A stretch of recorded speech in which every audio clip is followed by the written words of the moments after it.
Hi everybody, I'm Desi Rodriguez, aka Mr. Miami Real Estate.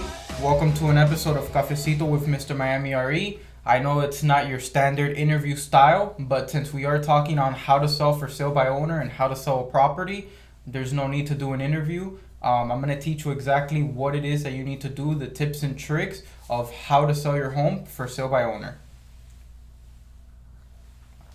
So, today we're going to be discussing 5 things: pricing the home, preparing the home, designating the roles, marketing, and industry support. 5 things we'll be discussing today to get your home sold for sale by owner.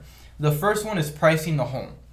A lot of times homeowners feel that realtors want to set a certain price to try to sell it fast, or that they can get more money for their property. The reality is that no one determines the value of a home, the market does. So you want to make sure to price your property based on the sales comparables, not what your neighbor is asking for their house, not what the mansion down the street sold for. You want to base it on what has actually sold and is comparable to you. If you are struggling with this and you do not want to hire the service of a real estate broker, you can always reach out to a real estate appraiser that can give you an unbiased opinion on your home.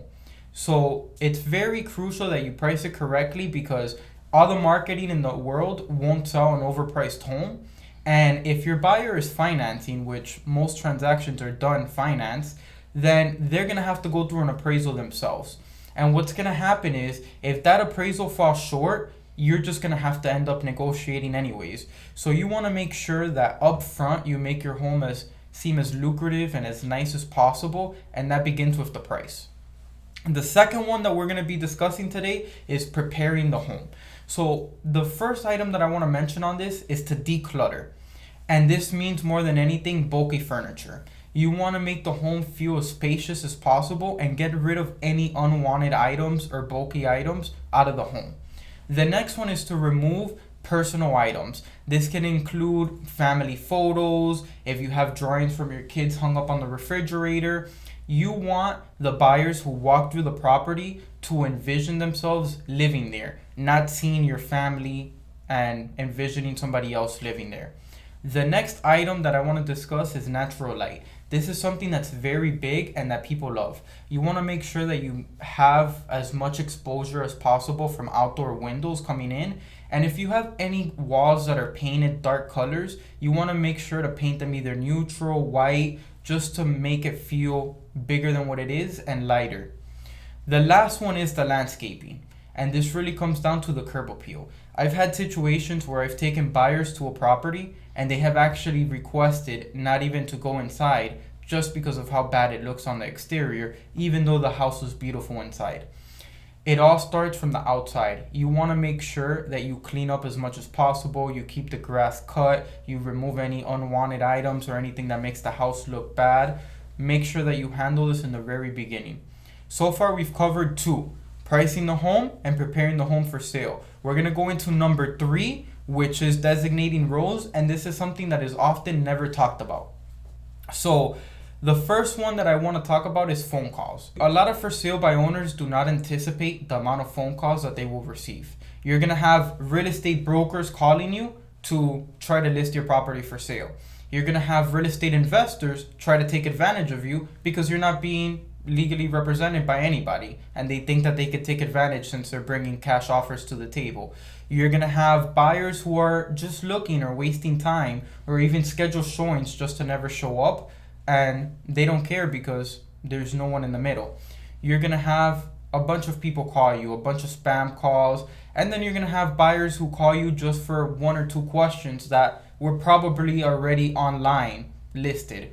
So you want to make sure that whoever you designate to take these phone calls is someone that can answer every single phone call or can call you back promptly, just because you never know between those 1,000 phone calls who that buyer that's going to actually buy your house is. So I cannot stress that enough. Make sure whoever you designate to take the phone calls is the person who's actually going to pick up the phone or call everybody back within a reasonable time frame. The next one is the showings.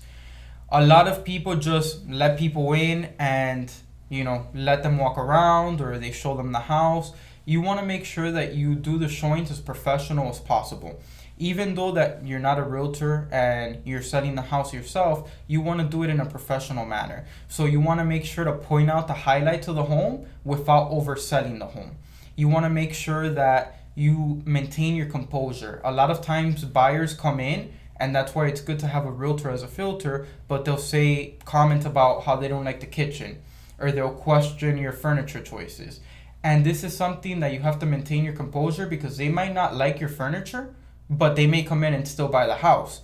However, if you start an argument with them over the furniture, then they're much less likely to place an offer on the home. So you want to make sure to keep it professional and maintain your composure during these showings. So we covered pricing the home, preparing the home for sale, and designating roles. Now we're going to talk about the fourth item, which is marketing.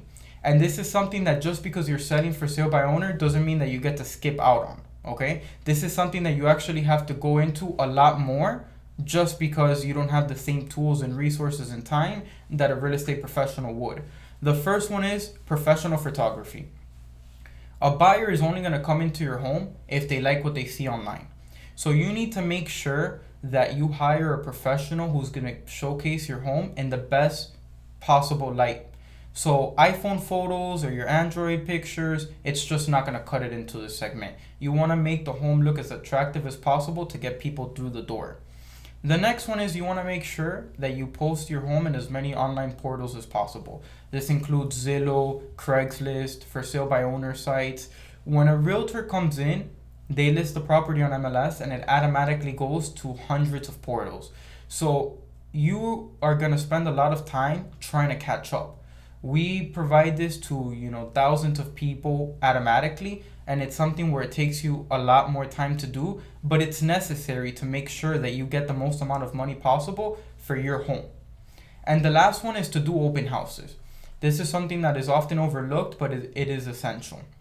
So you want to make sure that you prepare the home for an open house. You have it well cleaned and illuminated. All the windows are open, all the lights are on. And you want to make sure that not only do you post it on all of the online portals, but that you also either go to Home Depot or order from Amazon the open house arrow signs so that you can redirect people from busy roads onto your home.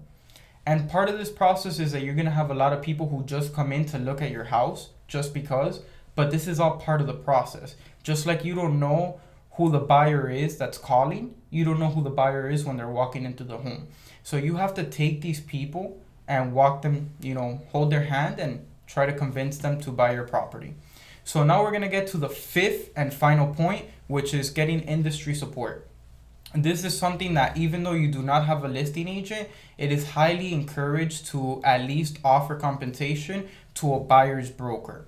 And this is simply because a buyer's broker is typically representing most buyers. Buyers do not pay the commission ever, and they want support. They don't want to call 20 homes to schedule appointments. They'd rather have a professional do it for them. And that's who they're going to work with. They don't understand the 15-page contract, so they're going to have a professional representing them, especially since they're not paying them. So you want to make sure that you offer at least compensation to the buyer's broker. The next item is a closing agent.